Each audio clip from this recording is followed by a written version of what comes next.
Alhamdulillahi Rabbil Alamin.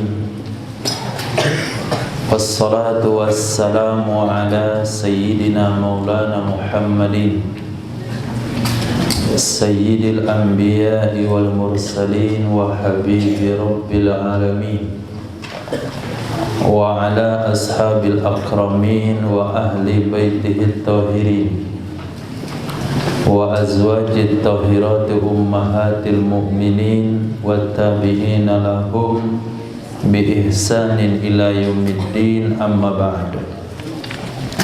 Rabbi yassir wa la tu'assir, Rabbi tammim bil khair, Rabbana shrah lana sudurana wa yassir lana umurana wa umural muslimin, wahlul 'uqdatam min lisanina yafqahu qawlana. Bisanadina al-muttasili ila imamil khatimatil hufaz al-imam Jalaluddin As-Sayuti rahimahullah, wa qaddasallahu sirra wa adama nafa'a bi ulumihi wa barakatihi wa nafahati wa madatihi wa karamati fid darini amin. Ahbab fillah wa duyufana izza, hadanallahu wa iyyakum alal huda wa taqwa. Kita lanjutkan hadis di dalam kitab Jami' As-Shaghir nomor 4885, diriwayatkan oleh Imam Tabrani dalam kitab Syarah Kabir dari Sayyidina Abdullah bin Ammar bin As radhiyallahu ta'ala anhuma. Hadis sahih, Rasulullah sallallahu alaihi wasallam bersabda, syiar ummati, syiar umatku, semboyan umatku, idza humilu ala sirat, apabila mereka dibawa, apabila mereka dinaikkan atas sirat, yaitu kalimat ya la ilaha illaan, ya ilaha illaan. Jadi di sini umat baginda Rasul sallallahu alaihi wasallam bukan naik sirat. Kalaulah umat yang naik sirat pasti akan jatuh, tapi mereka dinaikkan. Sama dengan ayat yang bunyi subhanalladzi asra bi 'abdihi, Maha suci Allah yang memperjalankan hambanya. Baginda Rasul bukan berjalan dari Makkah ke Baitul Maqdis, dari Baitul Maqdis ke Sidratul Muntaha, tapi diperjalankan oleh Allah. Kalaulah diperjalankan itu pasti, tapi kalau berjalan belum tentu sampai, karena berjalan dengan kekuatannya. Tapi Nabi bukan berjalan dengan kekuatannya, tapi berjalan dengan kekuatan Allah. Begitu juga umat di sirat. Umat baginda Rasul sallallahu alaihi wasallam bukan mereka yang meniti sirat. Kalaulah kita yang meniti sirat seperti rambut yang dibelah 7, perjalanan 1500 tahun perjalanan, jangankan 1500, satu hari berjalan di atas rambut yang dibelah 7, setengah jam saja, jangankan satu hari, pasti akan jatuh. Tapi di sini humilu, mereka dibawa, mereka diletakkan di atas sirat. Maka ketika ketakutan itu tetap ada, maka syiar yang keluar dari mulut mereka, buah bibir mereka ketika melatih sirat adalah tawajuh kepada Allah. Ya la ilaha illaan, wahai zat yang tiada Tuhan kecuali Engkau. Disambung dengan hadis sebelumnya, salim, salim, tolong selamatkan, tolong selamatkan. Hadis berikutnya Nabi SAW bersabda, syiarul mu'minin, syiarnya orang beriman, semboyannya orang beriman, buah bibirnya orang-orang beriman, yauma yub'atsun, pada hari yang mereka dibangkit, min kuburihim, dari kubur-kubur mereka, la ilaha illallah wa 'alallahi falyatawakkalul mu'minun. Maka ketika kita membaca kalimat la ilaha illallah, kita katakan apa?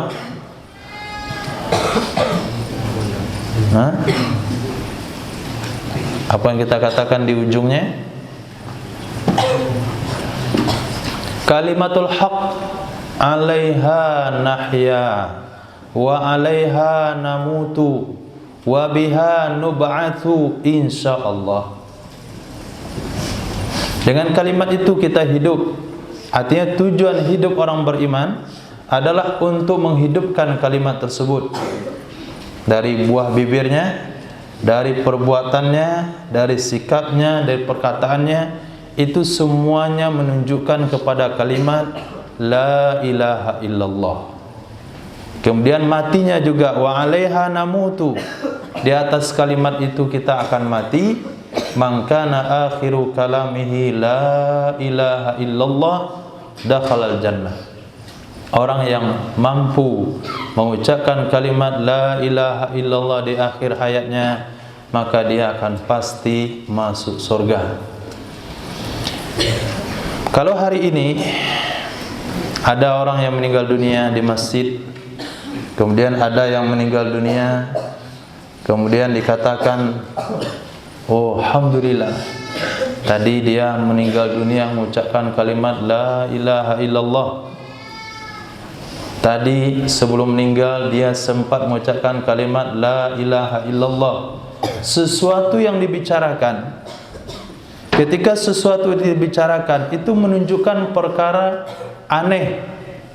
Bukan aneh dalam artian tidak bisa diterima, tapi aneh dalam artian jarang terjadi.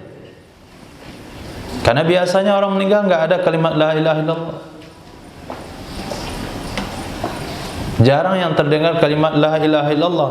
Tapi ketika ditemukan 1, 2, 3 orang, maka menjadi buah bibir. Dia tadi meninggal dengan kalimat la ilaha illallah. Tapi di zaman sahabat, yang aneh itu adalah kalau meninggal nggak ada kalimat la ilaha illallah. Karena semua sahabat meninggal dengan kalimat yang sama. Tapi ketika Sayyidina Alqamah radhiyallahu an sulit mengucapkan kalimat la ilaha illallah, maka gempar seluruh kota Madinah. Kenapa dia nggak bisa baca? Nah, karena mereka biasa baca semuanya. Karena mereka mati dengan kalimat yang sama. Tapi ketika tidak bisa, sebuah keanehan. Kalau hari ini biasanya orang mati tanpa kalimat la ilaha illallah. Kalau dia mengucapkan kalimat la ilaha illallah, itu yang aneh. Kita lihat persentase kita dengan kehidupan para sahabat. Maka di sana kita berdoa setiap tahlilan, wa biha nub'atu insyaallah. Dengan kalimat yang sama juga kita akan dibangkit pada hari kiamat. Apa maksudnya? Lihat hadis ini. Syiarul mu'minin yauma yub'atsun. Syiarnya orang-orang beriman pada hari mereka dibangkit dari kubur mereka adalah la ilaha illallah. Bangkit dari kubur, la ilaha illallah. Jadi orang beriman itu bisa dilihat di dalam kehidupannya. Dia menyandarkan segala sesuatu kepada Allah, berharap kepada Allah Subhanahu wa taala. Kalau ada sesuatu yang didapatkan tidak terlalu gembira, karena itu bukan hasil usahanya. Kalau ada sesuatu yang gagal tidak terlalu kecewa, itu adalah takdir yang sudah ditakdirkan oleh Allah Subhanahu wa taala. Ketika meninggal dia juga berbeda. Ketika dibangkit di mahsyar juga dengan kalimat yang sama, la ilaha illallah wa 'alallahi falyatawakkalul mu'minun. Maka terhadap Allah hendaklah pasrah diri oleh orang-orang beriman. Maka kalau kita melihat perkembangan, melihat perjalanan, melihat kondisi dan situasi keadaan umat di akhir zaman, dengan rakyatnya, dengan pemerintahannya, dengan masyarakatnya, dengan aturan dan segala-galanya. Kalaulah dipikir, maka akan menyebabkan seseorang ingkar dan kufur dengan nikmat Allah, merasa tidak terima dengan keadaan. Tapi ketika diterima dengan kalimat la ilaha illallah, itu suatu perkara yang sudah ditakdirkan ribuan, ratusan, jutaan tahun sebelum itu terjadi. Maka kita menyikapi sesuai dengan apa yang diperintahkan oleh baginda Rasul sallallahu alaihi wasallam. Syiarul mu'minin fi zulamil qiyamah. Zulam itu jamak zulmatun. Syiarnya orang-orang beriman di dalam kegelapan-kegelapan kiamat. Bukan satu kegelapannya, tapi kegelapan-kegelapan kiamat adalah kalimat la ilaha illa ant, la ilaha illa ant.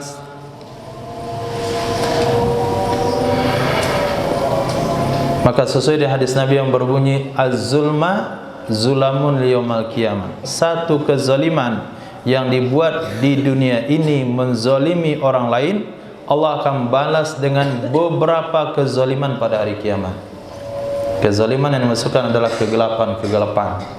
Tapi orang beriman dalam kegelapan-kegelapan kiamat itu pun semboyannya sama, syiarnya sama, buah bibirnya sama, yaitu kalimat la ilaha illa ant. Kalaulah syiar orang beriman dalam kegelapan-kegelapan hari kiamat adalah kalimat la ilaha illa ant, maka kalimat yang sama akan lebih bisa mengatasi kegelapan dunia. Kegelapan kiamat saja, yang pada hari itu tidak ada tempat untuk mengadu kecuali kepada Allah Subhanahu wa taala, itu bisa menjadi syiar, bisa menjadi penyelesai permasalahan orang-orang beriman. Apalagi kalau sampai dia berada hanya di kegelapan dunia yang masih bisa dia bicara dengan kawan, minta tolong dengan tetangga dan sebagainya, itu cukup dengan kalimat la ilaha illa an. Bagaimana konsepnya? Walaupun saya dizalimi, enggak ada masalah, yang penting tidak melanggar kalimat la ilaha illa an. Walaupun tidak makan, enggak ada masalah, yang penting tidak keluar daripada kalimat la ilaha illa an. Walaupun dirugikan, tidak ada masalah, yang penting tidak bermasalah dengan kalimat la ilaha illa an. Apapun yang dirugikan pada hari ini, apapun yang dizalimi pada hari ini, akan ada hari pengadilannya di akhirat kelak. La ilaha illa an. Nah, azan insyaallah.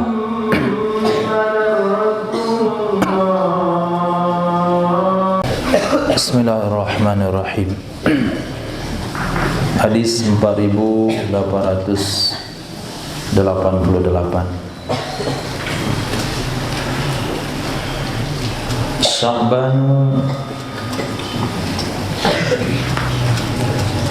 Sya'banu baina Rajaba. Allah. Tadi dah pas. Allah, bismillah.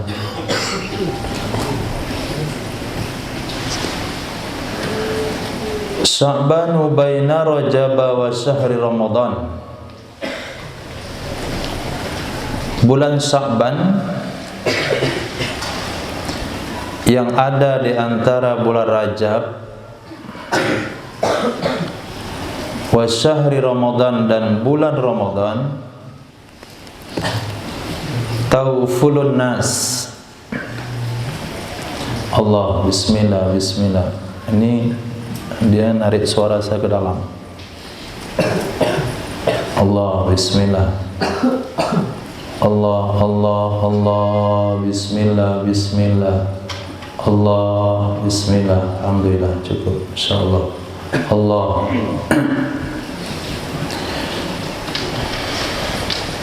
Sya'banu baina Rajab wa syahri Ramadan. Bulan Sya'ban yang ada di antara bulan Rajab dan bulan Ramadan, taufulu, lalai, lengah, annasu, oleh manusia, anhu, darinya bulan Sya'ban. Turfa'u fihi a'malul ibadi, diangkat pada bulan Sya'ban tersebut akan amalan-amalan hamba-hamba. Di sana ada alif lam, itu menunjukkan kepada hamba-hamba Allah. Alif lam itu disebut dengan alif lam ahdiz zihni. Fa'uhibba, maka aku menginginkan, aku menyukai, kata Rasul sallallahu alaihi wasallam, alla yurfa'a amali, bahwa tidak diangkat amalku illa wa ana shaim, kecuali padahal saya sedang puasa. Padahal saya sedang puasa. Dalam hadis yang lain juga, baginda Sayyidatina Aisyah radhiyallahu ta'ala anha menceritakan bahasanya Nabi sallallahu alaihi wasallam tidak pernah puasa sunat 1 bulan penuh kecuali bulan Sya'ban. Kana Rasulullah sallallahu alaihi wasallam shoma Sya'bana fayasiluhu bi Ramadan. Riwayat yang lain, Nabi puasa bulan Sya'ban, lalu Nabi menyambungnya langsung dengan bulan Ramadan. Maka di sini Nabi menginformasikan ada bulan Sya'ban yang terletak antara bulan Rajab dan bulan Ramadan.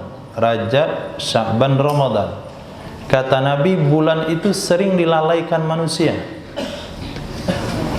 Kalau Rajab ada syiarnya dengan peringatan Isra Mi'raj.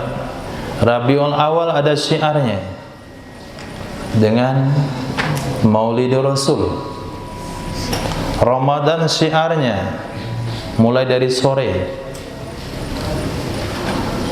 beli buka puasa sampai malamnya pergi dengan obor ke musola dan masjid.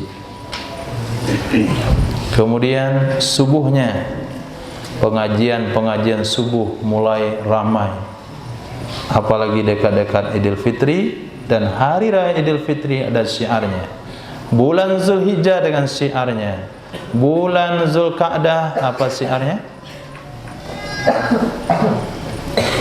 Tapi bulan Sya'ban ini kata Nabi sering orang-orang lalai, dianggap gak ada saja. Muharram dengan peringatan tahun baru hijrah, semua materi hijrah.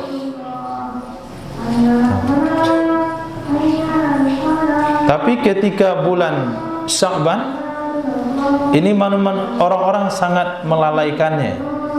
Padahal kata Rasul sallallahu alaihi wasallam, di bulan Sya'ban itu amal hamba diangkat ke langit. Amal yang di mana dimasukkan? Amal secara keseluruhan. Karena amal per hari itu diangkat pagi dan sore. Yata'aqabuna fikum malaikatum bil-laili wa malaikatum bin-nahar. Silih berganti mengangkat amal kalian, malaikat pagi dan malaikat malam.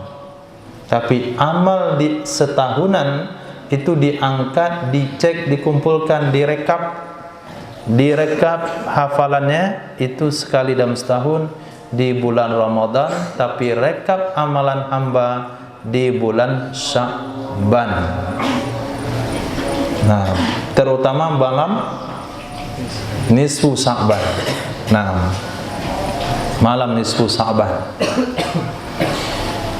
Maka Nabi SAW menginginkan saya ketika amal diangkat itu kondisinya puasa. Maka salah satu sunnah puasa yaitu bulan Sya'ban.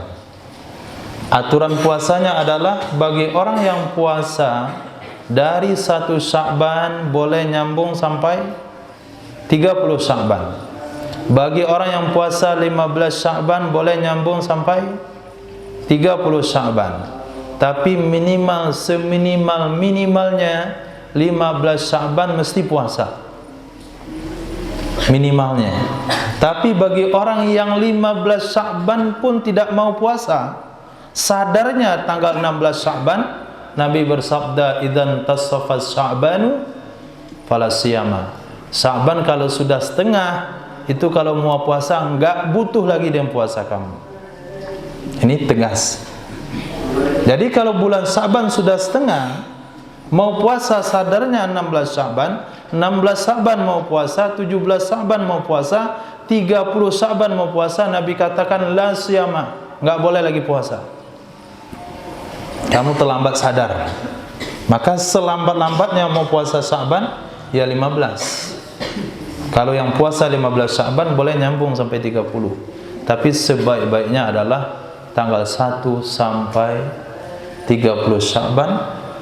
Tujuannya adalah melatih diri untuk berpuasa 1 bulan di bulan Ramadan nantinya. Mungkin bulan Sya'ban masih ghibah-ghibah dikit, bulan Ramadan enggak ghibah lagi. Bulan Sya'ban masih buka makan banyak dikit. Nah, bulan Ramadan nanti enggak banyak lagi makannya. Jadi ada kebiasaan-kebiasaan. Jadi dengan bulan Sya'ban sudah puasa, lemas mengajinya, malas mungkin zikirnya, tapi setelah latihan bulan Ramadan nanti tidak lemah dan tidak malas.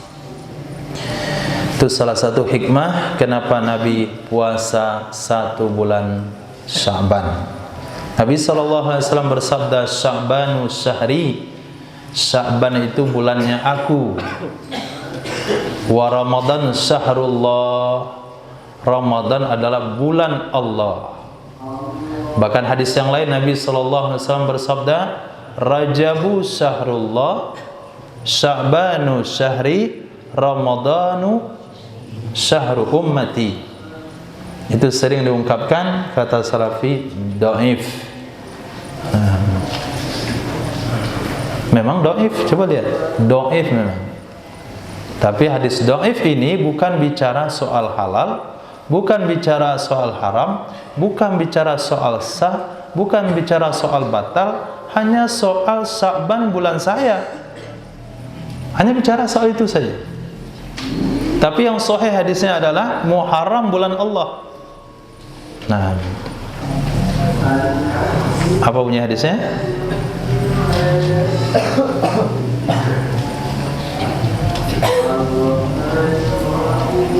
Afdalus siyami ba'da Ramadan siyamu syahrillahil Muharram.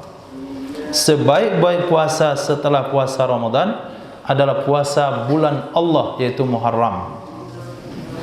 Nah, hadis berikutnya Nabi SAW bersabda, "Syu'batani," 2 perkara, 2 hal, la tatsrukuhuma, tidak akan meninggalkan kedua perkara tersebut, ummati, oleh umatku. Mana 2 perkara itu? I'rabnya badal. An-niyaha, meratap ketika keluarga meninggal dunia.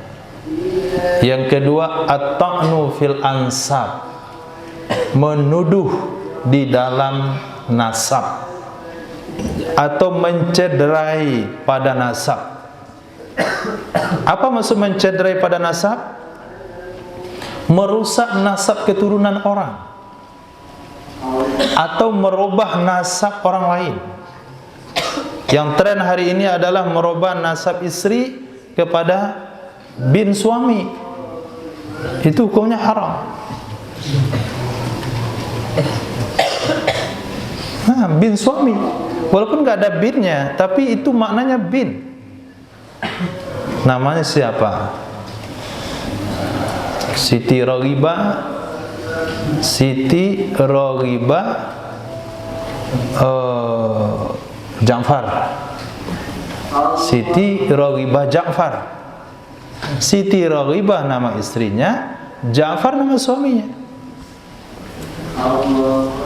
Jadi meletakkan nama suami di belakang nama istri itu maknanya ta'nu fil ansab, merusak nasab wanita itu. Sejak kapan dia punya bin pada suaminya? Maka meletakkan nama suami di belakang nama wanita, belakang nama istrinya, hukumnya haram. Nah, ud'uhum li abaihim, panggillah budak-budakmu, nisbahnya ke ayah-ayahnya. Kalau kamu beli budak sahaya sekalipun, itu budak daripada keturunan orang kafir, dapat dari perperangan dengan orang kafir, berarti bapaknya kafir, lalu kamu beli budak tersebut menjadi hak milikmu, ud'uhum li abaihim, tetap nisbahkan dia kepada ayahnya. Kalau kamu tidak tahu siapa ayahnya, fa ikhwanukum fid din, itu adalah saudaramu. Hanya boleh mempersaudarakan, tapi tidak boleh menjadikan dia sebagai anak. Apa yang terjadi hari ini? Dia mengadopsi anak, lalu dia robah nisbahnya kepada dirinya. Itu termasuk at-ta'nu fil ansab. Nah, at-ta'nu fil ansab itu merusak nasab seseorang. Nah, begitu juga merusak nasab kalau sekiranya ada orang yang masuk Islam lalu diganti namanya dengan nama yang bagus, itu bagus, tapi juga diganti nama ayahnya, itu yang enggak boleh. Ayahnya yang non muslim pun itu tetap enggak boleh diganti namanya. Maka tetap Nabi mengatakan Ikrimah bin Abi Jahal. Apakah karena Sayyidina Ikrimah masuk Islam lalu ayahnya bukan muslim, lalu diganti ayahnya Ikrimah bin Abdullah? Enggak boleh. Tapi yang terjadi hari ini, dia ganti nama orang itu, dia ganti juga nama ayahnya. Itu juga termasuk at-ta'nu fil ansab. Yang ketiga diantaranya lah menuduh orang lain bukan kepada nama ayahnya. Nah, kamu anak siapa? Itu bapak saya. Kok nggak mirip? Nah, itu hati-hati. Itu termasuk at-ta'nu fil ansab. Kok beda? Nah, bilang kok beda, itu termasuk at-ta'nu fil ansab. Hadis berikutnya Nabi SAW bersabda, "Shifa'u obat irkun nasa." Itu nama penyakit. Irkun nasa, nama penyakit. Ciri-cirinya adalah keluar urat di bagian belakang, kemudian menyebabkan pahanya membengkak. Keluar urat dari bagian belakang, akhirnya pahanya jadi bengkak besar. Maka obat penyakit itu adalah al-yatusah, buntut kambing.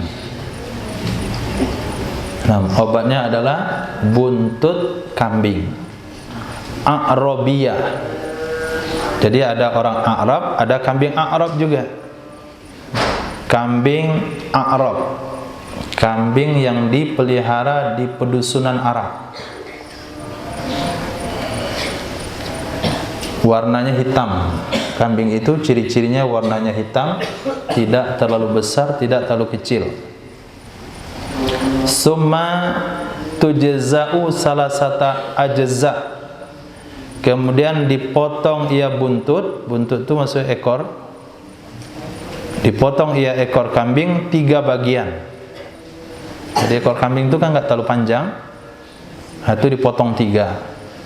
summa tushrabu ala rik, kemudian diminum ia ekor kambing, artinya setelah direbus. Bagaimana kambing ekornya mau diminum? Artinya ekor itu dibagi 3, kemudian direbus. Nah, airnya diminum ala rik, atas air liur. Maksud minum di atas air liur adalah bangun pagi, gosok gigi, kumur-kumur, belum minum apa-apa, langsung minum air rebusannya. Itu mana minum atas air liur. Jadi minum sebelum makan apapun. Kulla yaumin juz'a, setiap hari satu bagian. Setiap hari satu bagian. Berapa hari dia berapa? 3 hari. Nah, jadi idealnya berobat itu 3 hari saja. Kalau nggak sembuh udah selesai, ganti obat lain. Itu varises itu? Hah? Maksudnya itu varises? Sama hubungan dengan varises? Apa Pak? Varises? Nggak tahu. Seperti apa cirinya kira-kira? Itu ada otot-otot itu timbul dari jaringan kulit, menimbul. Iya. Otot itu timbul dari kulit. Tetapi di bagian belakang. Di bagian belakang. Bagian belakang, kemudian pahanya jadi bengkak. Bisa-bisa pahanya besar sebelah, lebih besar lagi, lebih besar lagi, lebih besar lagi, lebih besar paha pada badannya. Nah, sampai efeknya ke situ. Nggak tahu itu penyakit apa. Nanti antum konsul sama dokter. Nah, tapi obatnya kata Rasulullah SAW, ini hadis sahih, ini bukan hadis dhaif. Riwayat Imam Muslim, Imam Ahmad bin Hanbal, Imam Ibnu Majah, Imam Hakim dari Sayyidina Anas, hadis sahih. Ekor kambing Arab dipotong 3, rebus sepotong sehari, minum sebelum bangun, sebelum makan apapun. Nah, hadis berikutnya Nabi SAW bersabda, syafaat aku li ahlil kabairi min ummati, bagi pelaku-pelaku dosa besar dari kalangan umatku. Syafaat aku bagi pelaku-pelaku dosa besar dari kalangan umatku. Jadi syafaat yang Nabi bela-bela di dunia, yang Nabi simpan doanya di dunia, yang Nabi bertahan di dalam perjalanan di dunia, dalam sebuah perjalanan panjang dari Makkah ke Madinah, Nabi turun dari kendaraannya untuk meminta hak syafaat. Dalam hadis yang lain Nabi SAW diberikan pilihan untuk mendapatkan yang enak, separuh umatmu masuk surga wahai Muhammad, separuh. Kamu enggak usah kerja keras di akhirat, atau kamu mau kerja keras, yaitu syafaat. Nabi katakan biarlah syafaat wahai Allah. Syafaat itu lebih umum sifatnya, lebih banyak. Pada separuh umat Nabi dah dijamin masuk surga. Kata Nabi biar syafaat saja. Kemudian Nabi SAW bersabda dalam hadis yang lain juga, biar bisa pahami makna hadis ini. Apa kata Rasul?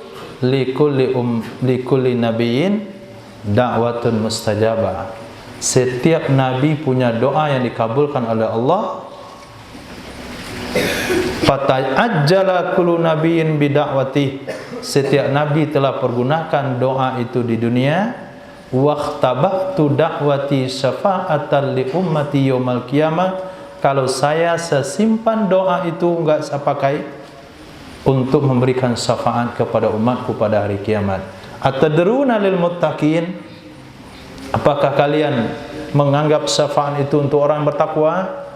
Nabi bersabda, la tidak.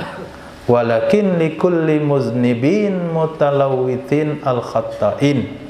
Syafaat aku itu adalah untuk orang yang berlumuran dosa, untuk orang yang banyak salah, dan untuk orang-orang yang tergelincir dalam kehidupannya.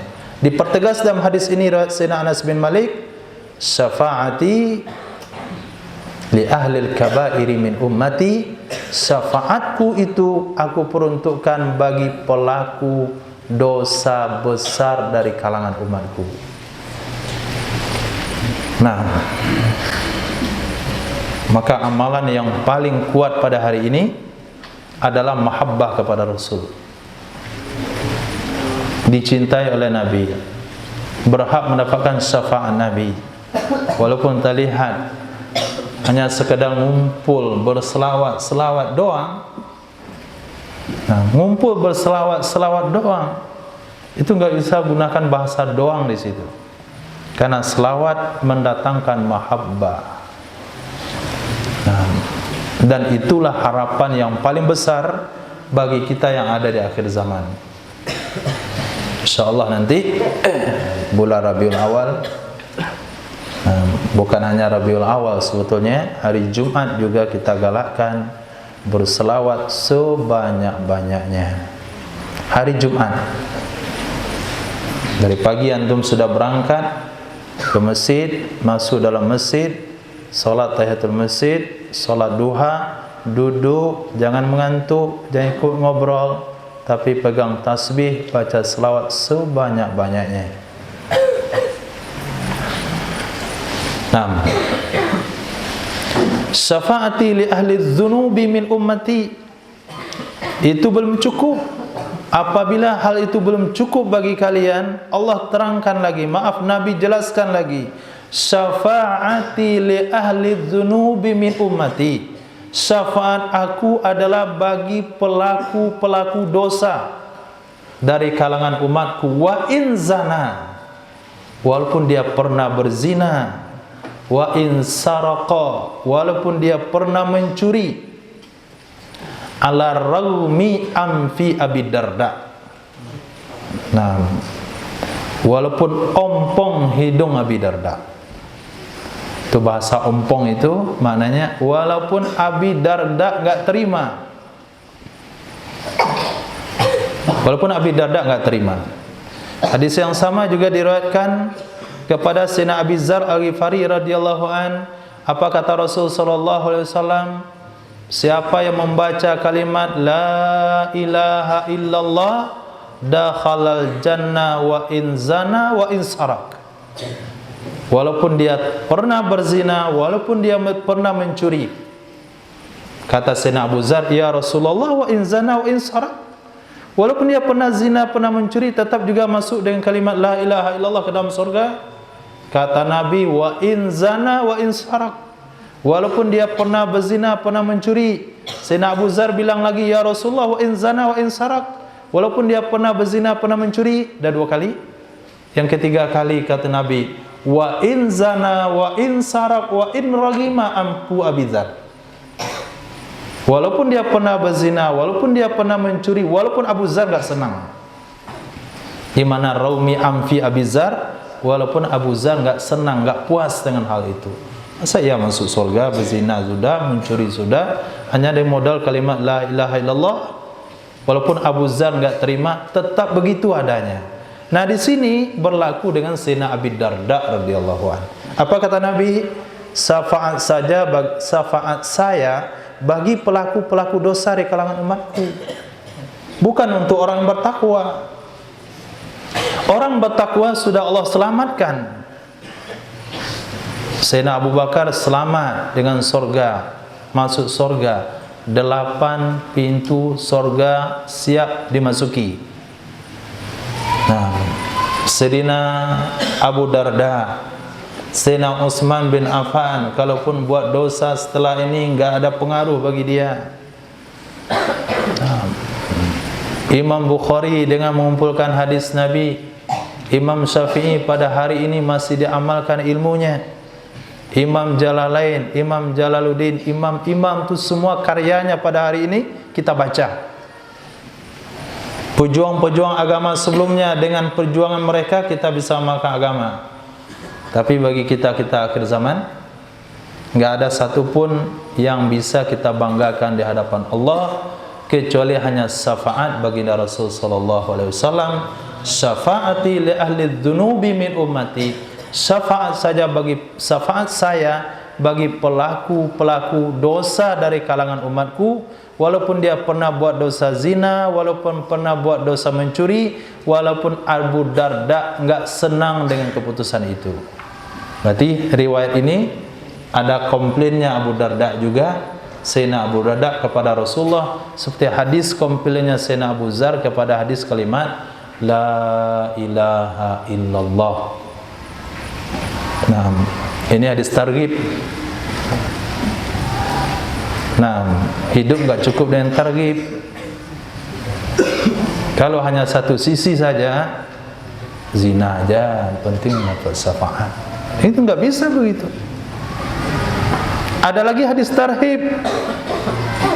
Nah, maka hadis ini basyir wa nadhir. Maka bagi para dai itu harus melihat situasi dan keadaan. Bagi orang yang bicara itu lihat situasi dan keadaan. Ini orang ini ditarghib atau ditarhib. Baca situasinya. Enggak boleh ditarhib, enggak boleh ditarghib, tapi harus disesuaikan. Jangan orang yang terlibat dosa lalu mau tobat, antum targhib, akhirnya enggak jadi tobat. Saya mau tobat lagi. Iya bagus tobat. Kalau enggak tobat, ntar kamu masuk neraka. Setelah tobat tahu wajib qada salat selama ini. Kalau zina, padam, hilang nur imannya, lepas imannya. Mazana ma la yazni zani hina yazni wa huwa mu'min. Hadis itu yang dibacakan. Oh berarti enggak ada peluang tobat bagi saya. Lanjut aja buat dosa, ada kepalang. Akhirnya dia tidak bisa tobat gara-gara targhib. Maaf, gara-gara tarhib. Pada waktu itu dia perlu targhiban. Nah, perlu motivasi, perlu basyir bukan nadhir. Tapi orang-orang yang sudah berada dalam taat itu jangan dikasih basyir. Itu harus pakai nadhir. Jadi kalau jamaah yang sudah taat kepada Allah, kalau dikasih basyir, dia merasa sudah ahli surga, bangga dengan amal. Harus dikasih nadhir. Ma amila adamiyun. Salah hadisnya. Mafhumnya saja, seseorang beramal dengan amalan ahli surga, sejengkal lagi dia masuk surga, tapi karena sudah tercatat menjadi ahli neraka, dia akan jadi ahli neraka. Itu hadis itu orang taat, supaya dia tidak bangga dengan amalnya. Tapi hadis ini untuk orang yang mau tobat dari dosa, katakan tobat saja, Nabi akan memberikan syafaat kepadamu.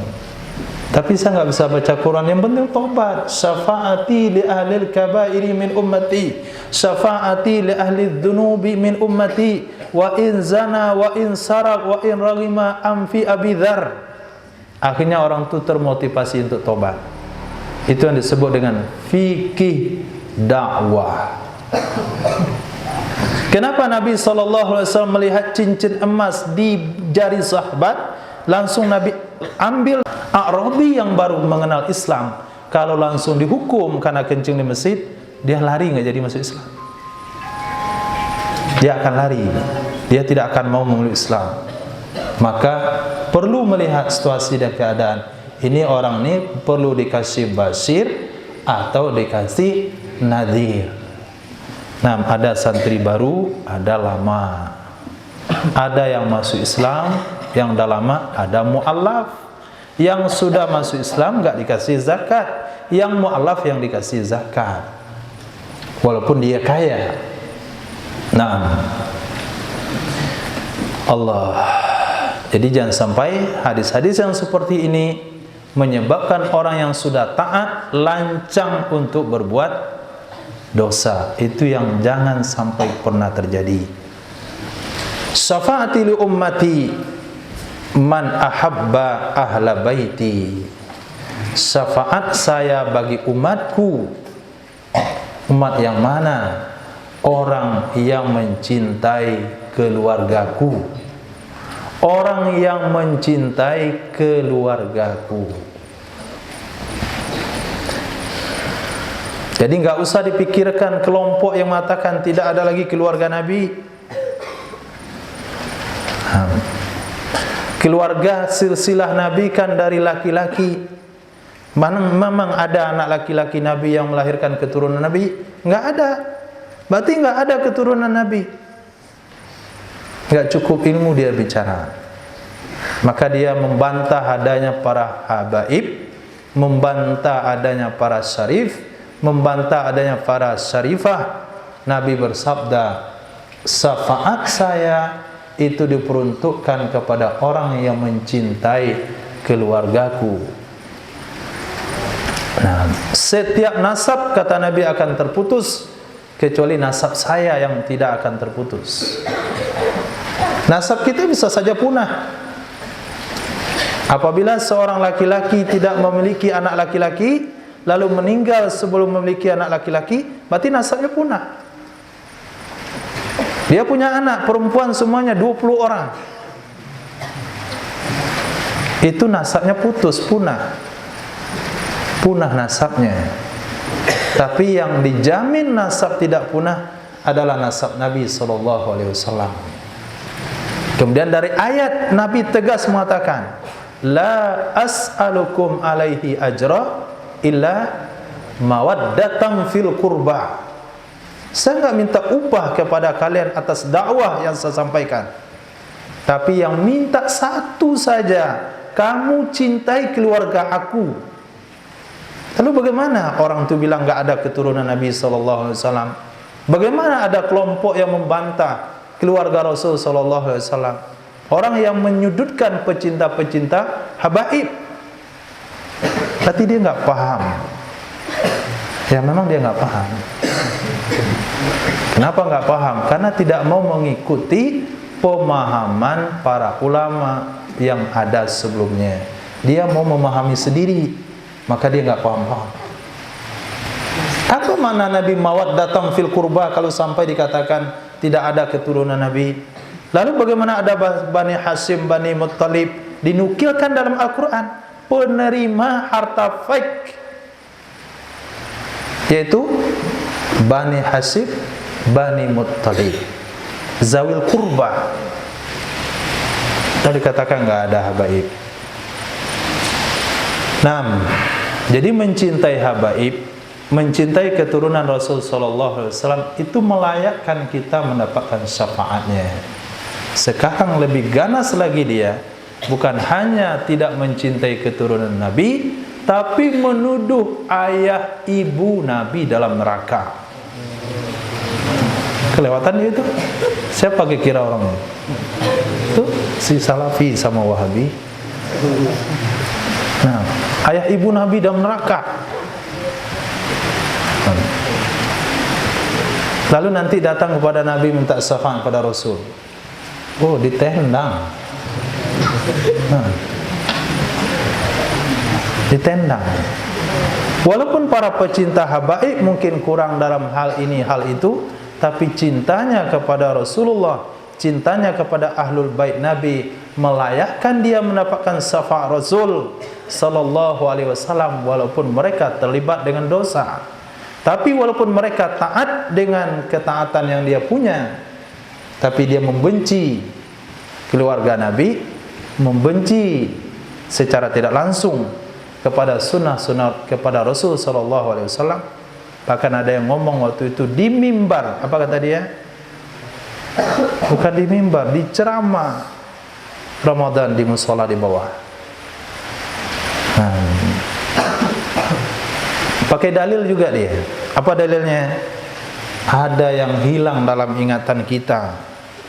Bukan hilang dalam ingatan kita, kamu yang hilang akal.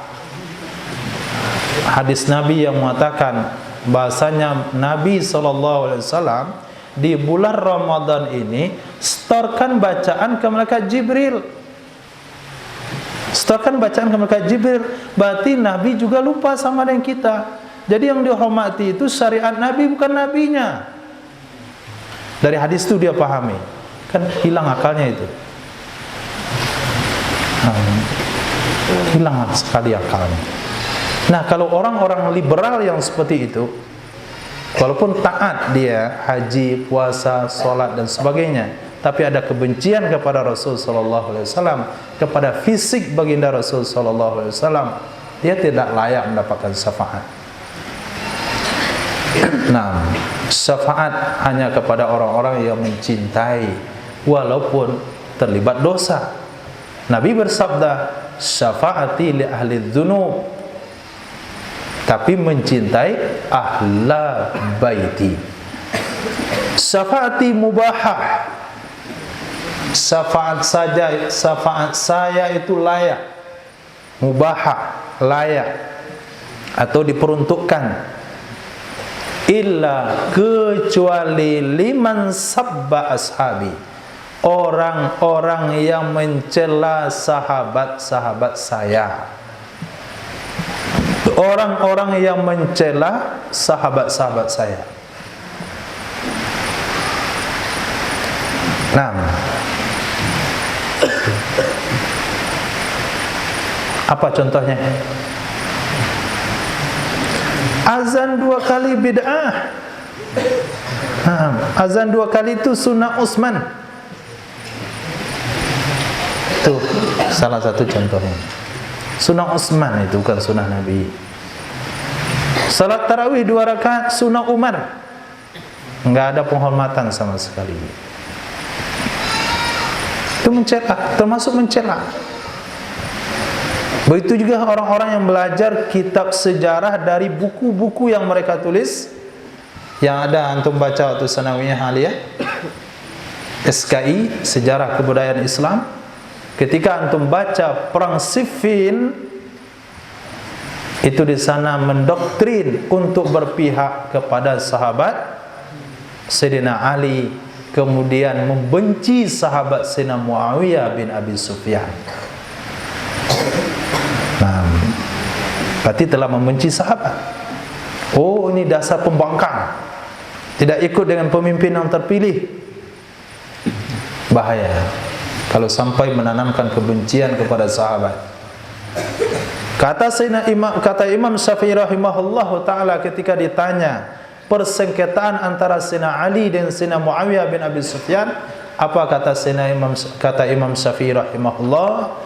Allah telah selamatkan pedang kita dari darah mereka. Kita harus menjaga lidah kita daripada kehormatan mereka. Kalau tidak tahu takwil sahabat, jangan pernah berkomentar merendahkan salah satu sahabat. Sayyidina Ali sahabat, Sayyidina Muawiyah bin Abu Sufyan juga sahabat. Jangan sampai tertanam kebencian ketika membaca sejarah perang Siffin. Nah, kalau nggak percaya baca SKI itu. Apa yang ditanamkan? Mana yang pernah sanawiyah? Nggak ada. Rata-rata nggak tamat SD. Itu bagusnya kamu tuh. Persima dan mondok nggak tamat SD. Lebih bagus sih. Nggak terkontaminasi dengan SKI. Tapi yang sanawiyah ada? Apa sejarahnya? Pokoknya kalau udah dibaca buku itu, berpihak kepada Sayyidina Ali, membenci Sayyidina Muawiyah bin Abi Sufyan, berarti telah membenci satu sahabat Nabi, tidak layak mendapatkan syafaat. Itu baru aliran kecil yang ada dalam Islam. Apalagi kalau sampai lihat di luar Islam, seperti Syiah misalnya, itu lebih parah lagi. Kita nggak membicarakan itu, karena orang sudah katakan itu sesat. Tapi sesat-sesatnya Syiah, tapi sudah masuk ke Indonesia. Yang mengatakan Sayyidina Aisyah penzina, Sayyidina Abu Bakar, Sayyidina Umar 2 berhala yang disembah-sembah merebut kekuasaan. Itu parah. Itu lebih parah lagi. Kita nggak bicara soal mereka, karena rata-rata umat Islam paham Syiah enggak Islam. Tapi yang kecil-kecil yang ada di tengah masyarakat kita, itu yang perlu diwaspadai. Itu sunnah Umar, itu bukan sunnah Nabi. Sunnah Utsman bukan sunnah Nabi. Itu kamu lecehkan, merendahkan sahabat. Nah, apalagi kalau sampai membaca nama sahabat, tidak ada penghormatan sama sekali. Kalau nggak tahu nggak ada masalah. Tapi kalau tahu lalu nggak dibaca, nggak ada penghormatan, apalagi ada niat merendahkan, itu bahaya bagi nasibnya di akhirat kelak. Maka ketika antum membaca ta'lim, membaca hadis Nabi, awali dengan Sayyidina Umar. Diriwayatkan daripada Sayyidina Umar bin Khattab radhiyallahu taala anhu. Diriwayatkan pada Sayyidina Abdullah bin Umar radhiyallahu taala anhuma. Bukan Abu Bakar aja.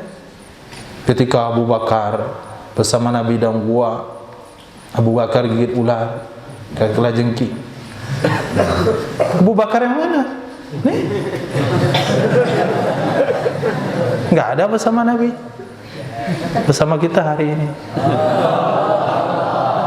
Tapi ketika dikatakan Sayyidina Abu Bakar, itulah yang sahabat Nabi SAW, izhuma fil ghar, ketika kedua-duanya berada dalam gua. Izqala li sahibih, ketika Nabi berkata pada sahabatnya, la takhaf, jangan kamu takut, jangan kamu sedih. Itu satu sahabat yang dinukilkan, dinobatkan kesahabatannya di dalam Al-Quranul Karim. Syafaati yaumal qiyamah haq, syafaat saya pada hari kiamat itu benar, benar terjadinya, bukan sekadar cerita. Itu perkara yang realita, perkara yang pasti, bukan sekadar janji, tapi perkara pasti yang mesti kita cari hari ini. Hak. Nah, hadis sahih. Faman lam yu'min biha lam yakum min ahliha. Siapa saja yang tidak percaya dengan syafaat, maka dia tidak akan pernah termasuk dari ahlinya syafaat. Maka siapa yang saja yang tidak percaya, itu bukan arti tidak beriman. Itu orang beriman tapi enggak percaya dengan syafaat. Jangan antum matikan tidak beriman. Kalau tidak beriman memang enggak dapat syafaat. Yu'min di situ maknanya percaya. Siapa yang tidak percaya dengan adanya syafaat, maka dia tidak akan termasuk dari ahli syafaat. Yang termasuk dari ahli syafaat hanya orang-orang yang percaya dengan syafaat. Karena percayanya itulah, maka hari ini dia berharap-harap syafaat. Semoga kita mendapatkan syafaat Nabi. Kan itu bahasanya. Nah, tak boleh cukup syafaat, harus amal ikut sunnah. Yang bid'ah mana ada syafaat, nah, itu nggak percaya, nggak masuk memang dia. Nah, memang nggak masuk dapat syafaat. Tapi orang-orang ahlus sunnah wal jamaah, mereka yakin dengan syafaat baginda Rasul sallallahu alaihi wasallam, mereka yakin dengan syafaat para sahabat, mereka yakin dengan syafaat ahlul Quran, para hafiz Quran, mereka yakin dengan syafaat kawan, mereka yakin dengan syafaat para ulama. Nah, maka menjadi kebiasaan bagi para ulama-ulama kita yang telah terdahulu, ketika mereka berpisah, mereka berjabat tangan, mereka mengungkapkan satu janji. Apa janjinya? Apa janjinya? Apa janjinya? Nah, an-naji minna ya'khudhu yada sahibi. Siapa yang selamat dari kita, janji akan menyelamatkan tangan kawannya. Itu janji para ulama dulu. Selamat. An-naji minna ya'khudhu yada sahibi. Yang selamat di antara kita berdua, janji akan memegang tangan kawannya. Artinya kalau saya enggak jumpa di surga, kamu cari saya ke neraka. Nah, itu. Karena yakin mereka dengan syafaat. Maka Nabi bersabda, wahai Umar, Nabi ya, nggak pakai Sayyidina. Kalau pada Sayyidina Umar, kita baru pakai Sayyidina. Yang tu bilang tuh nggak pakai Sayyidina tadi itu saya mengulang bahasa Nabi. Nah, kata Nabi SAW, wahai Umar, kalau nanti kamu jumpa dengan Uwais, kamu minta sama dia supaya dia memohonkan ampunan untukmu, karena Uwais Al-Qarni akan mensyafaati pada hari kiamat lebih banyak pada penduduk Mudar. Itu syafaat Sayyidina Uwais Al-Qarni. Nah, bagaimana dengan syafaat Sayyidina Abu Bakar As-Siddiq? Bagaimana dengan syafaat Sayyidina Utsman bin Affan? Bagaimana dengan syafaat Imam Syafi'i rahimahullah? Bagaimana dengan syafaat Imam Ghazali rahimahullah? Kata Imam Ghazali, kamu berhak mendapatkan syafaat saya karena telah membela kitab Ihya Ulumuddin dari tuduhan Wahabi. Kemudian syafaat daripada kitab Fadilatul Amal, siapa? Syekh Zakaria Al-Ansari Al-Kandahlawi. Apa kata beliau? Kalian layak mendapatkan syafaat aku karena telah menyelamatkan fadilah amal daripada tuduhan Wahabi. Apa kata Wahabi? Membakar fadilah amal jihad. Kalau untuk bela fadilah amal, berhak mendapatkan syafaat.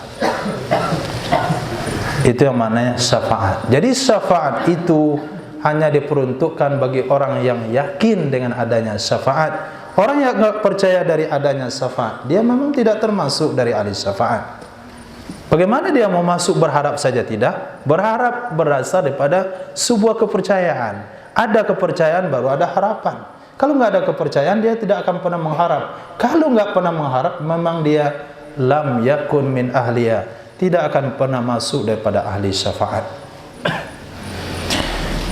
Hadis berikutnya, dua terakhir, Nabi SAW bersabda, Sammit, tasmitkan olehmu atis, orang bersin, salasan 3 kali. Tasmitkan olehmu orang bersin 3 kali. Alhamdulillah. 1 kali. Ngomong-ngomong lagi. Batuk. Jadi pertama dia bersin, baca alhamdulillah, kita katakan ya harumukallah. Bersin dia kali kedua, dia katakan alhamdulillah ya yarhamukallah. Bersin dia kali ketiga, dia katakan alhamdulillah, kita katakan yarhamukallah. 3 kali. Nah, bersin dia kali keempat, apa kata Nabi? Fa in zada, maka jika lebih 3 kali bersinnya, fa in syi'ta, maka jika kamu mau, fasammithu, maka tasmitkan olehmu akannya. Wa in syi'ta, jika kamu mau, fala, maka enggak usah ditasmit, terserah kamu kalau sudah lebih 3. Tapi kalau pertama tolong tasmitkan, yang kedua tasmitkan, yang ketiga ditasmitkan, yaitu mengucapkan yarhamukallah. Tapi kalau keempat terserah kamu, kalau mau kamu senang tasmitkan, kalau nggak mau capek ya nggak usah.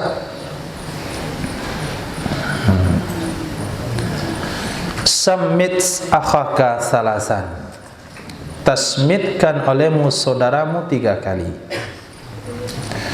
Di tasmit ini sunnah kalau orang bersin mengucapkan alhamdulillah. Tapi kalau dia nggak muji Allah, Nabi katakan nggak usah ditasmitkan dia. Itu apa dia didoakan?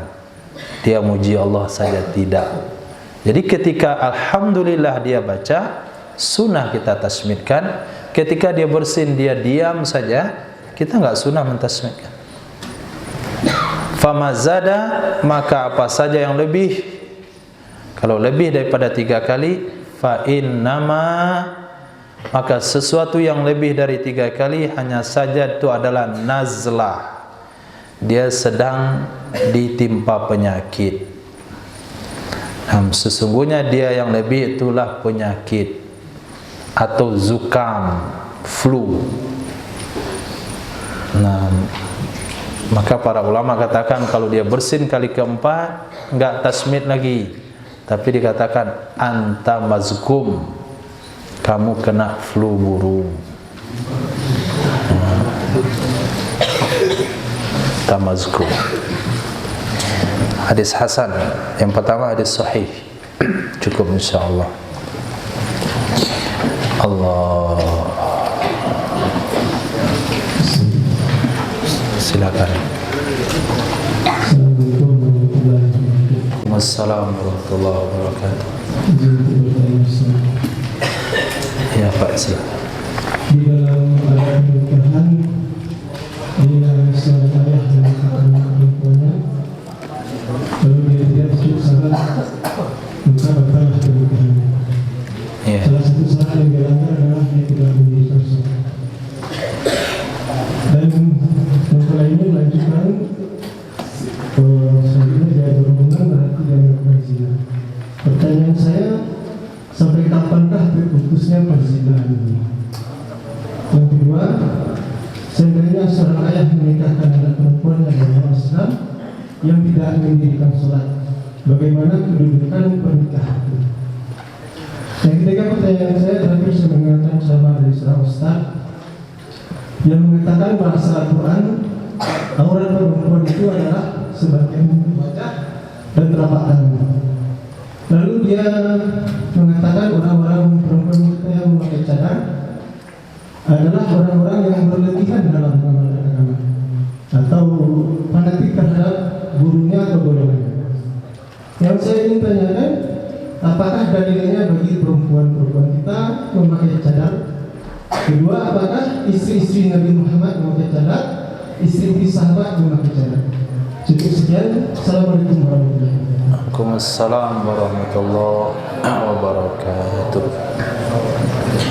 Tolong ambilkan terjemahan itu surah Al-Ankabut, Al-Ahzab. Allah. Yang pertama, syarat sah nikah adalah kalau dinikahkan oleh wali dan dua saksi yang adil. Apa itu adil? Adil adalah tidak pernah melakukan dosa besar dan tidak berkekalan di atas dosa kecil. Kalau dia pernah melakukan dosa besar lalu dia taubat, maka dianggap enggak pernah. Man taba'an dzambin kaman la dzambala. Orang yang sudah betul-betul bertobat dari dosa itu sama dengan orang tidak berdosa. Jadi pernah dalam artian bukan berarti tidak terlibat sama sekali, tapi dia pernah terlibat tapi sudah melakukan tobat yang betul, berarti dikatakan dia nggak pernah melakukan dosa besar. Yang kedua, tidak berkekalan di atas dosa kecil. Memang pernah buat dosa kecil tapi nggak rutin, sekali-sekali misalnya. Kalau ghibah bukan dosa kecil, ghibah dosa besar. Nah, jadi ketika saksi yang hadir dalam pernikahan itu hanya asal orang saja. Asal orang maksudnya kita serahkan pada adat. Apa adat? Saksi satu pihak perempuan, satu pihak laki-laki. Jadi walaupun yang nikah waktu itu adalah pelajar agama, ustadz dan ustazah, tapi mereka belum punya kekuatan untuk mengatur sampai pada tahap itu. Misalnya mempelai perempuan menghadirkan satu orang saksi, nggak tahu kita siapa. Mempelai laki-laki juga menghadirkan saksi misalnya. Tentu keluarga terdekat, mamaknya kah, oh ini kah, itu kah, dan sebagainya. Kita lihat tadi dia nggak sholat misalnya, maka solusinya bagi orang-orang yang memastikan akad nikahnya itu sah, yaitu membawa saksi dua orang yang betul-betul adil, yang menyaksikan pernikahannya walaupun tidak tercatat. Ya, saksi yang hadir itu hanya dalam kertas saja, tapi kita sudah menghadirkan dua orang yang betul-betul adil yang kita tahu. Itu pertama usahanya. Yang kedua, mesti wali wanita ini betul-betul adil. Kalau antum memiliki calon dari wanita dan laki-laki bapaknya tidak sholat, maka jangan pernah menikah, karena nikahnya tidak sah. Nah, karena syarat mutlak adalah walinya harus adil. Solusi kedua adalah menyerahkan akad nikah kepada wali hakim.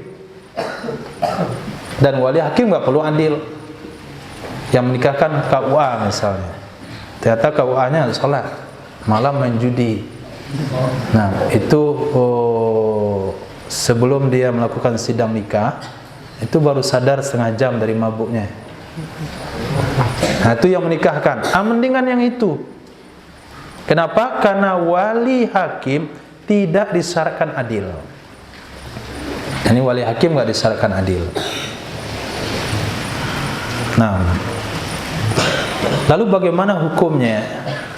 Hukum bagi orang yang akan melakukan akad nikah, tahu saksinya tidak adil dan tidak ada saksi tambahan yang dia siapkan, tahu wali perempuan itu melakukan dosa besar, tidak sholat misalnya, maka kita pastikan akad nikah batal, tidak boleh dilanjutkan.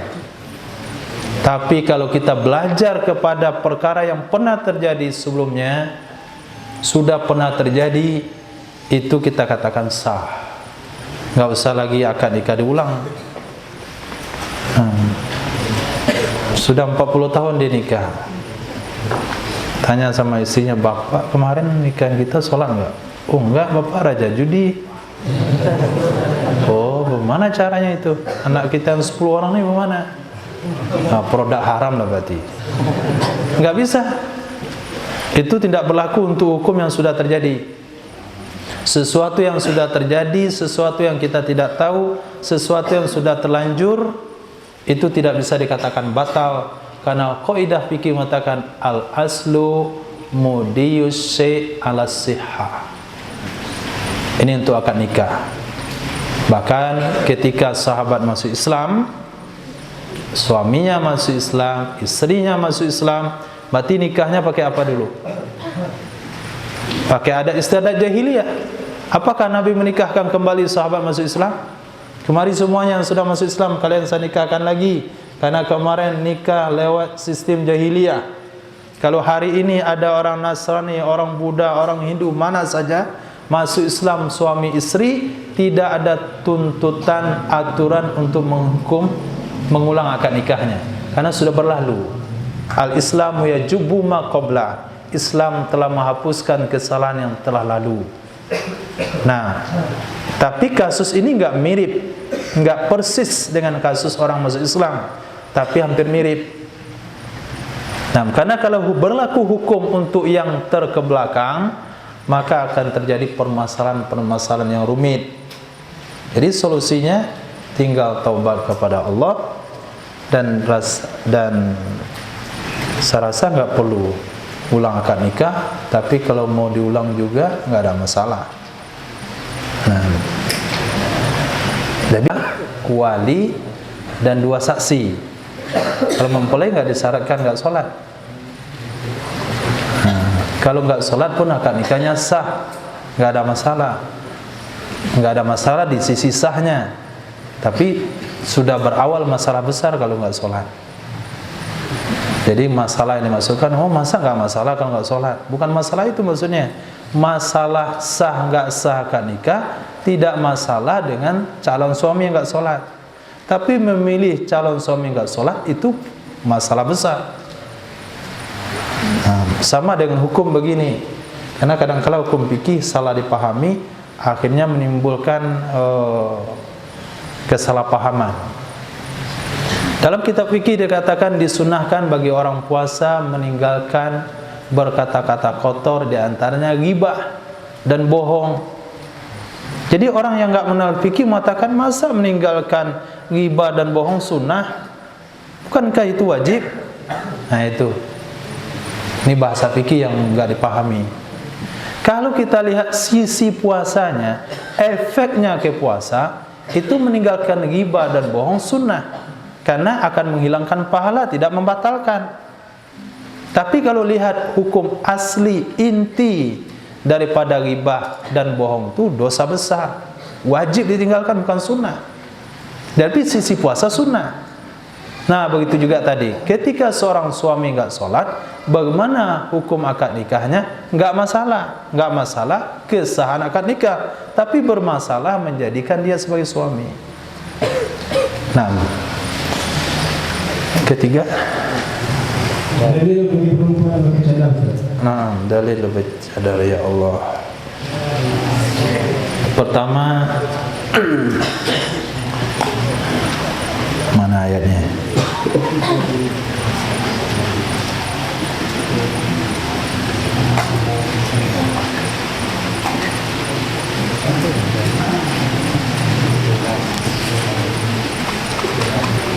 Azza ya berapa?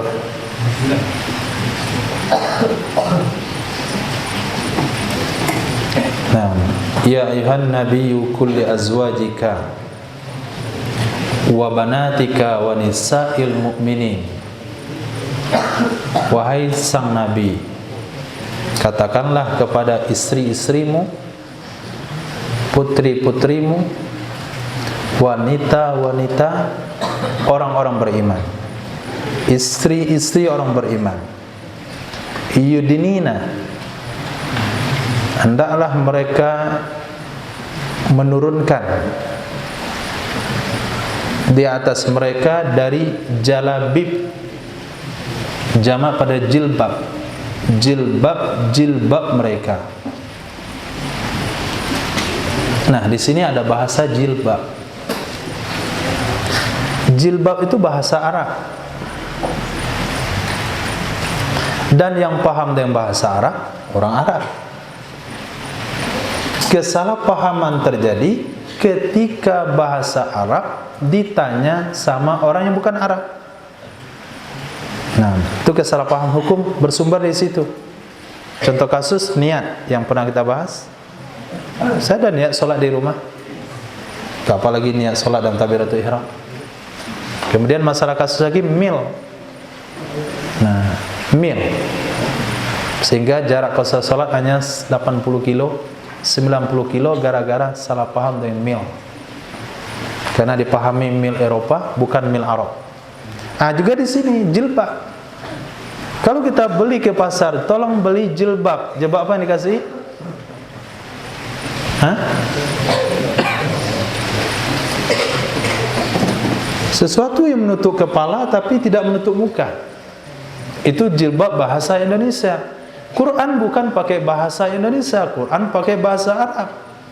Maka terjemahan jilbab itu dibuatkan di bawah. Nggak ada Quran ini.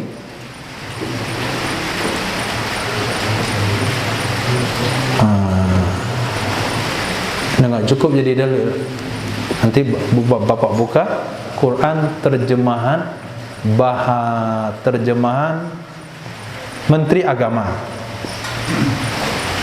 Kenapa dengan Menteri Agama?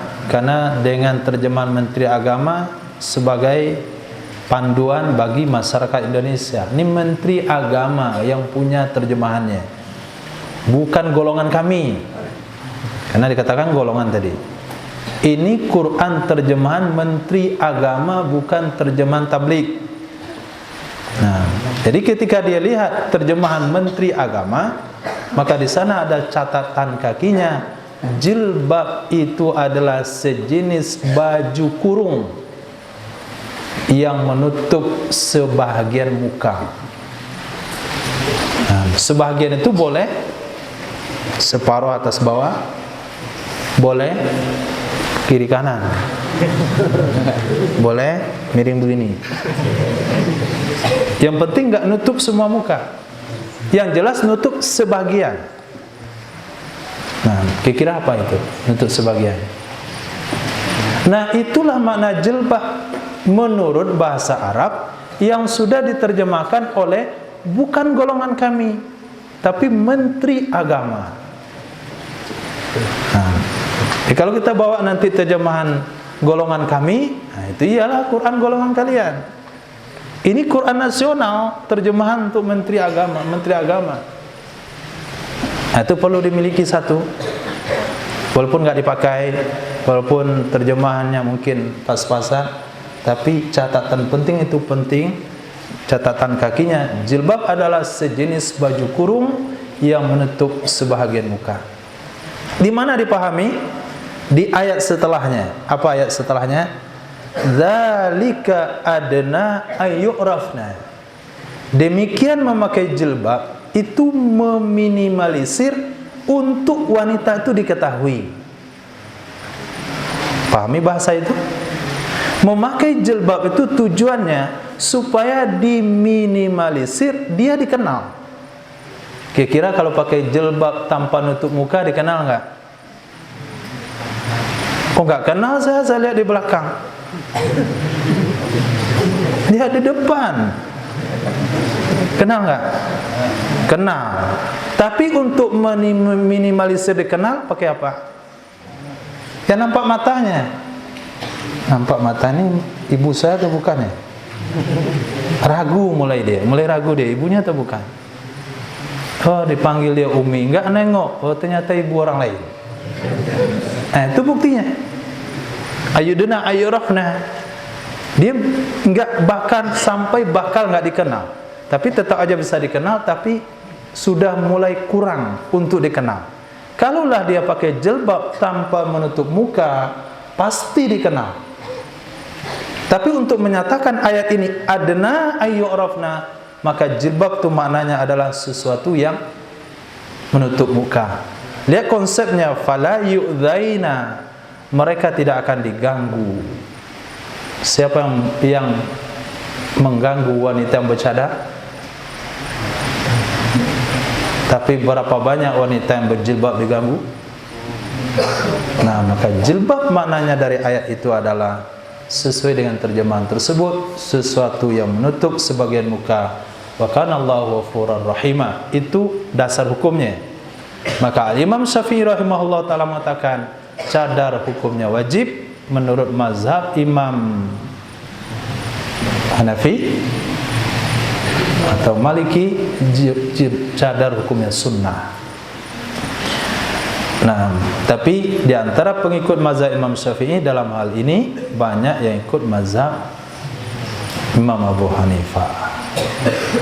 Nah, jadi kalau mau nanya dasar hukum, tapi untuk dipastikan mewajibkan orang pakai cadar itu tidak boleh. Berpandangan sinis kepada yang tidak pakai cadar tidak boleh. Kenapa? Kaidah fikih mengatakan la apa bunyinya?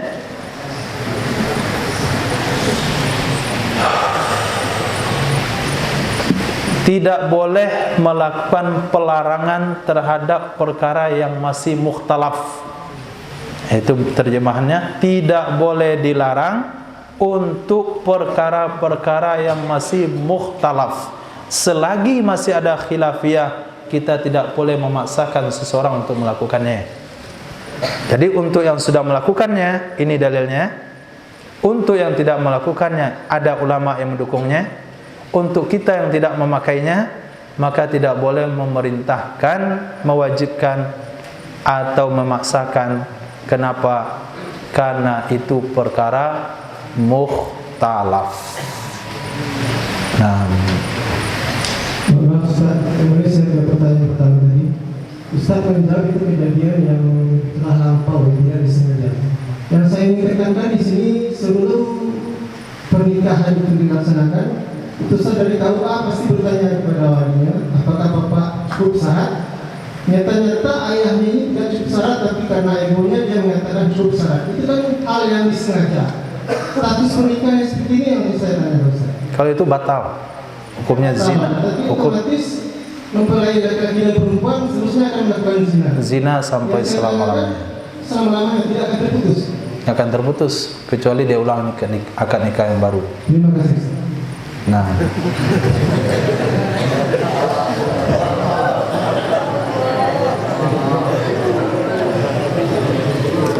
Allah, cukup insyaallah. Masih ada lagi.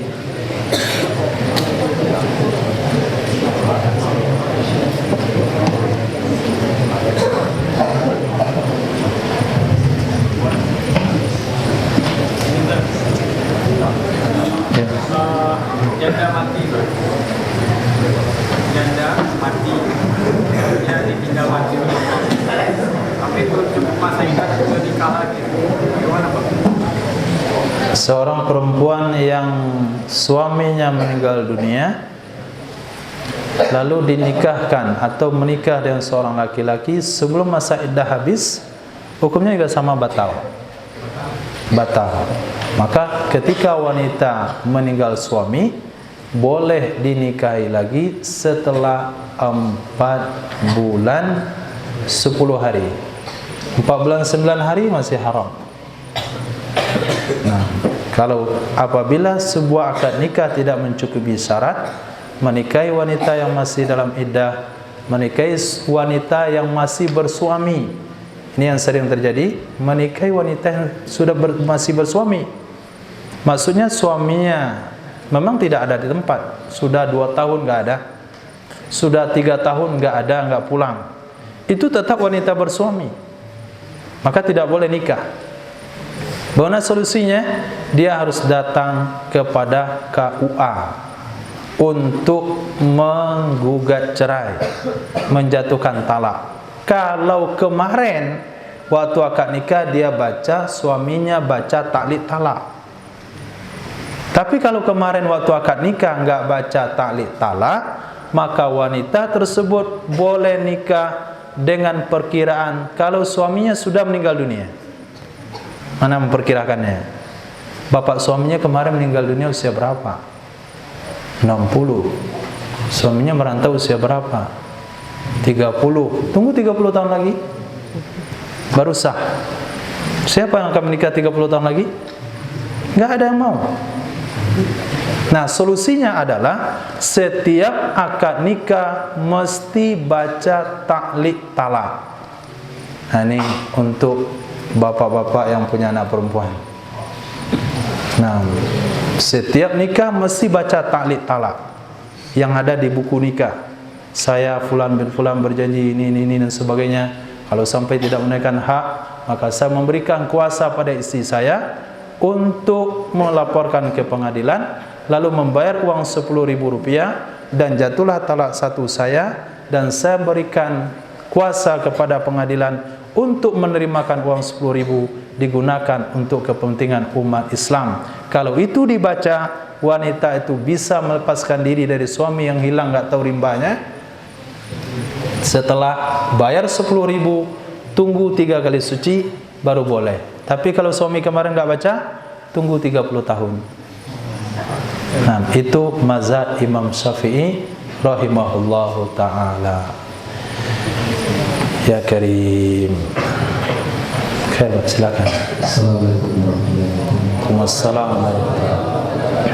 Jadi bertanya Ustaz, kami minta penjelasan dari Ustaz awam ini untuk penyebutan yang penjelasan untuk penyebutan kata-kata Allah Tuhan. Nah, terus sholat atau ada sembahyang ya. Terus karena ada sebagian dari otoritas contohnya mengatakan kata Tuhan, nah, gitu. Sebenarnya kan kayak dengar-dengar kan kelompok minta penjelasan itu. Terus kami ingin tahu nasabnya Rasulullah SAW itu sampai ke Imam Mahdi itu kan diterangkan dia minta penjelasan itu Ustaz, biar kami nggak bisa dipengaruhi mungkin di luar sama pemahaman yang memutus rangkaian nasab Nabi itu itu lagi. Tidak Ustaz, terima kasih. Jazakumullah khair. Tuhan bahasa Arabnya adalah ilah.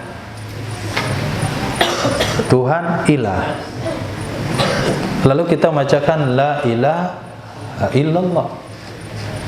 Artinya tiada Tuhan yang berhak disembah kecuali Allah. Kalau tidak boleh mengatakan kalimat Tuhan di dalam Islam, maka tidak ada la ilaha, ada illallah, illallah, illallah, illallah. Nah, jadi bahasa Tuhan itu nggak ada masalah. Memang bahasanya lebih umum. Bahasanya lebih umum. Jadi tidak boleh dianggap salah orang mengatakan Tuhan berfirman. Itu nggak salah. Ketika dia katakan Tuhan, maksud dia adalah Allah. Tapi memang sewajarnya dan sebaiknya dia tidak sebut Tuhan, tapi menyebut bahasa Allah. Ketika dia sebut Tuhan, dia dapat pahala. Tapi ketika dia sebut Allah, dia dapat pahala.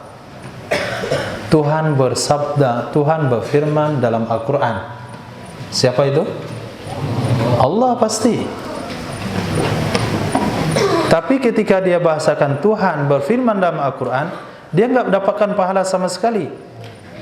Tapi ketika dia katakan Allah berfirman, dia dapat pahala dalam bicaranya. Maka untuk dikatakan salah, tidak. Tapi untuk dikatakan lebih baik, tentu lebih baik menggunakan bahasa Allah. Nah, uzkurullaha, sebutlah Allah sebanyak-banyaknya, hatta yakulan nas innaka majnun, sampai orang katakan kamu sudah gila. Kira-kira sebanyak apa sampai orang kita katakan, orang lain mengatakan gila? Oh gila dia, sedikit Allah, sedikit Allah. Nah, itu udah berarti. Tapi kalau dia bilang Tuhan, Tuhan, Tuhan, Tuhan, nah, itu belum. Karena Al-Quran mengatakan, hadis mengatakan, sebutlah Allah sampai kamu dikatakan gila. Begitu juga bahasa sembahyang. Nah, itu juga bahasa yang sama.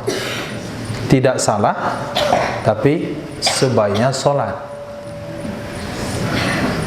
Kalau diartikan sholat itu pun, menurut orang Arab, itu juga bukan ibadah maknanya.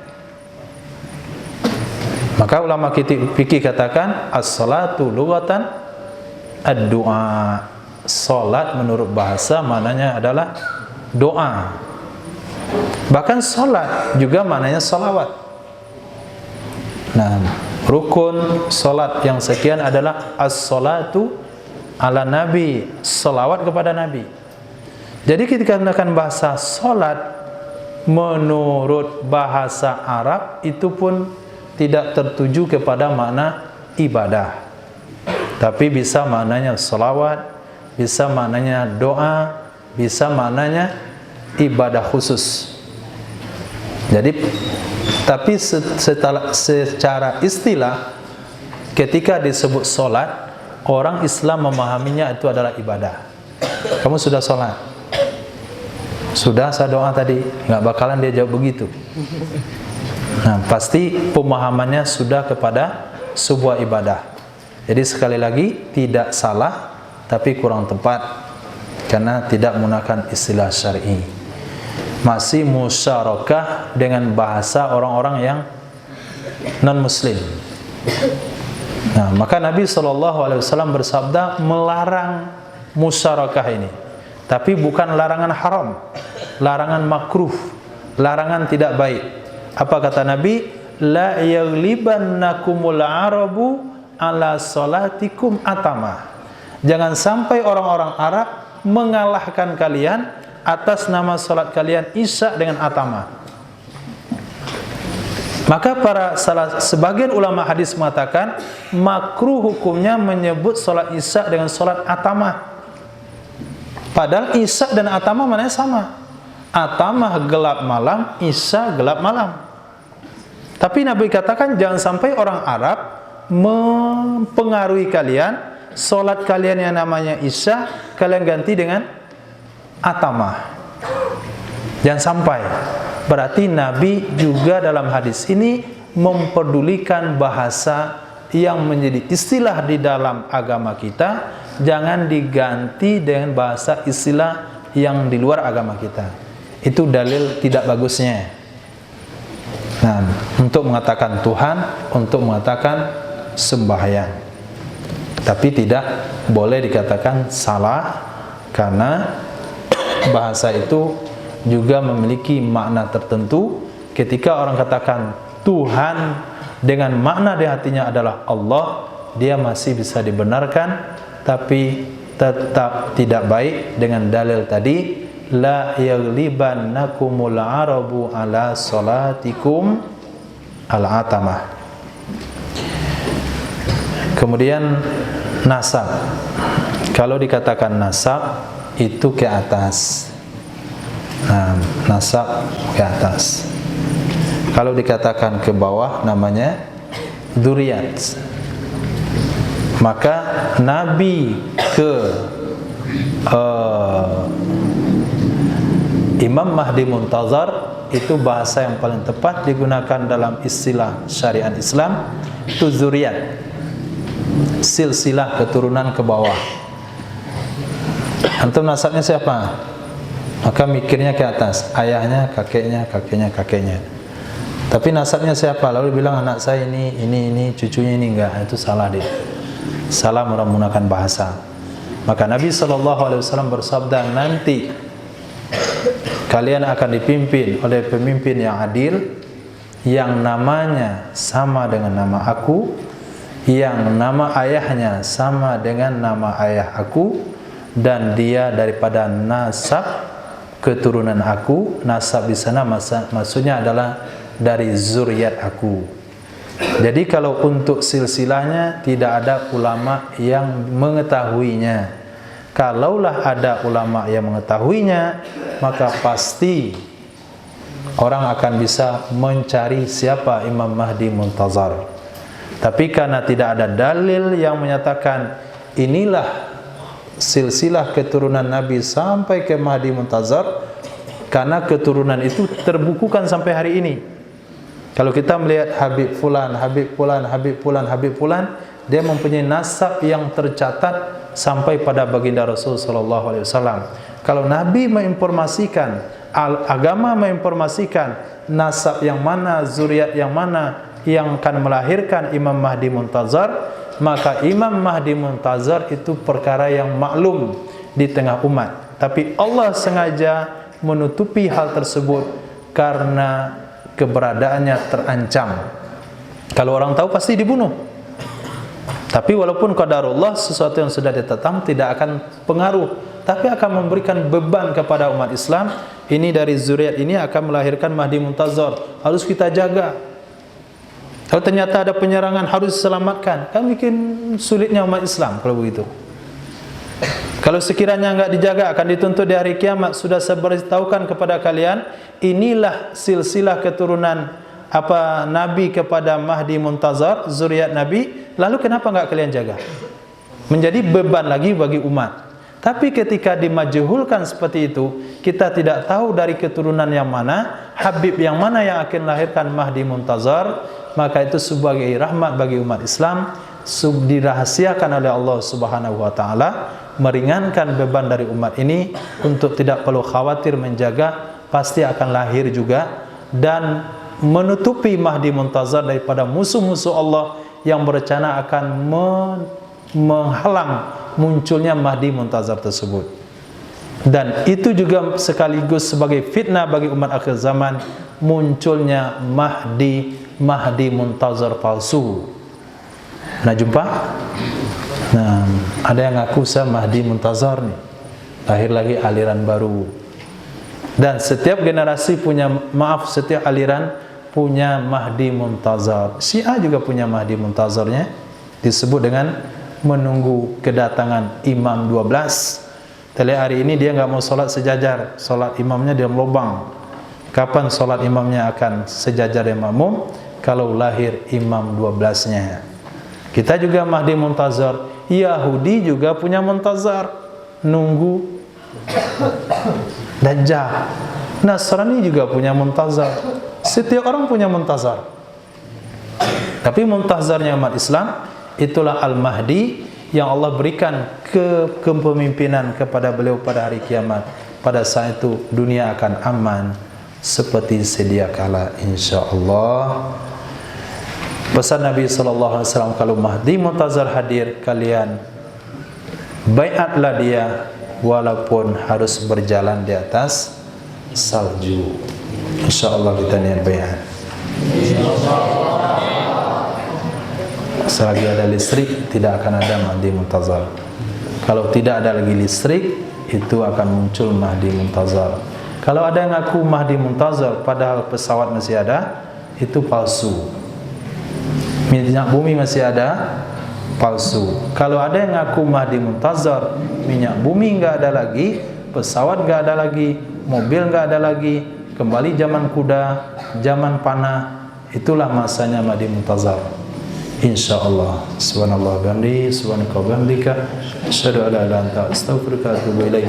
Subhanaka rabbil izzati amma yasifun. Assalamu alal mursalin. Alhamdulillahi rabbil alamin.